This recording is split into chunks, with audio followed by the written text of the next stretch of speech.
अपरा एकादशी व्रत कथा। पुराणों के अनुसार ज्येष्ठ कृष्ण पक्ष की एकादशी अपरा एकादशी है, क्योंकि यह अपार धन देने वाली है। जो मनुष्य इस व्रत को करते हैं वे संसार के सब पापों से मुक्त हो जाते हैं। युधिष्ठिर कहने लगे, हे भगवान, ज्येष्ठ कृष्ण एकादशी का क्या नाम है तथा उसका महात्म्य क्या है, सो कृपा करके कहिए।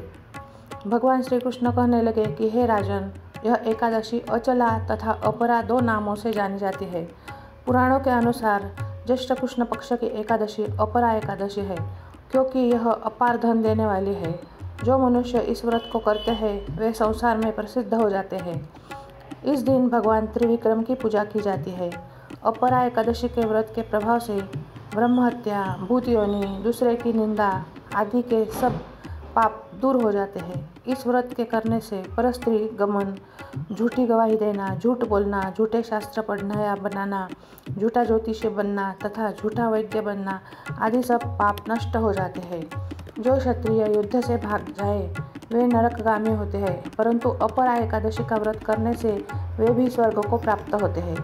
जो शिष्य गुरु से शिक्षा ग्रहण करते हैं फिर उनकी निंदा करते हैं वे अवश्य नरक में पड़ते हैं, मगर अपरा एकादशी का व्रत करने से वे भी इस पाप से मुक्त हो जाते हैं। जो फल तीनों पुष्कर में कार्तिक पूर्णिमा को स्नान करने से या गंगा तट पर पितरों को पिंडदान करने से प्राप्त होता है, वही अपरा एकादशी का व्रत करने से प्राप्त होता है। मकर के सूर्य में प्रयागराज के स्नान से, शिवरात्रि का व्रत करने से, सिंह राशि के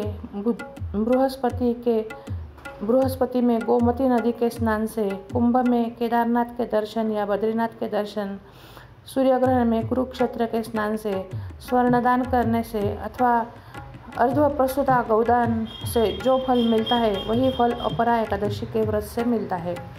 यह व्रत पापरूपी वृक्ष को काटने के लिए कुल्हाड़ी है, पापरूपी ईंधन को जलाने के लिए अग्नि, पापरूपी अंधकार को मिटाने के लिए सूर्य के समान, मृगों को मारने के लिए सिंह के समान है। अतः मनुष्य को पापों से डरते हुए इस व्रत को अवश्य करना चाहिए। अपरा एकादशी का व्रत तथा भगवान का पूजन करने से मनुष्य सब पापों से छूटकर विष्णु लोक को जाता है। इसकी प्रचलित कथा के अनुसार प्राचीन काल में महिध्वज नामक एक धर्मात्मा राजा था। उसका छोटा भाई वज्रध्वज बड़ा ही क्रूर, अधर्मी तथा अन्यायी था। वह अपने बड़े भाई से द्वेष रखता था।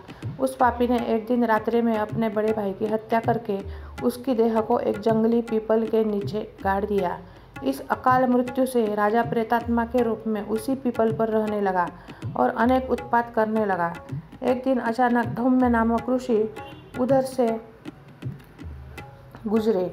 उन्होंने प्रेत को देखा और तपोबल से उसके अतीत को जान लिया। अपने तपोबल से प्रेत उत्पात का कारण समझा। ऋषि ने प्रसन्न होकर उस प्रेत को पीपल के पेड़ से उतारा तथा परलोक विद्या का उपदेश दिया। दयालु ऋषि ने राजा की प्रेत योनि से मुक्ति के लिए स्वयं ही अपरा या अचला एकादशी का व्रत किया और उसे अगति से छुड़ाने को उसका पुण्य प्रेत को अर्पित कर दिया। इस पुण्य के प्रभाव से राजा की प्रेत योनि से मुक्ति हो गई। वह ऋषि को धन्यवाद देता हुआ दिव्य देह धारण कर पुष्पक विमान में बैठकर स्वर्ग को चला गया। हे राजन, यह अपरा एकादशी की कथा मैंने लोकहित के लिए कही है। इसे पढ़ने अथवा सुनने से मनुष्य सब पापों से छूट जाता है, ऐसे भगवान श्री कृष्ण ने कहा है।